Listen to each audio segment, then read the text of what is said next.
બોટાદમાં 7.5 ઇંચ મુશળધાર વરસાદ પડતા શહેરના નીચાણવાળા વિસ્તારોમાં ઠેર ઠેર પાણી ભરાયા। ભાવનગર રોડ પર આવેલી પાટીદાર રેસિડેન્સી સોસાયટીમાં 17 વર્ષ બાદ પાણી ભરાતા રહીશો હેરાન પરેશાન થયા। સોસાયટીના કેટલાક ઘરોમાં પાણી ઘૂસી જતા નુકસાન થયું।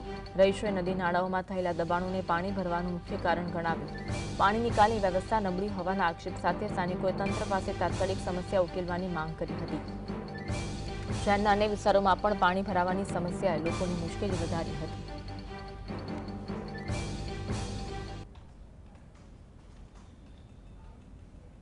બોટાદની અંદર મુસળધાર વરસાદ છે ત્યારે 17 વર્ષની અંદર રેકોર્ડ તોડ્યો છે કે પહેલી વખત પાટીદાર રેસિડેન્સી જે સારામાં સારી સોસાયટી છે ત્યાં મકાનની અંદર પણ પાણી ઘૂસી ગયા છે અને આજે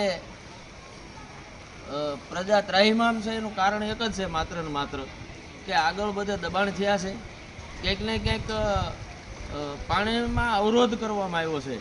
ત્યારે પાટીદાર રેસિડેન્સીમાં પાણી જ્યારે ઘૂસ્યા છે તો પાટીદાર રેસિડેન્સીમાં પાણી આવ્યા હોય બીજા વિસ્તારમાં કેટલી જગ્યાએ પાણી આવ્યા છે।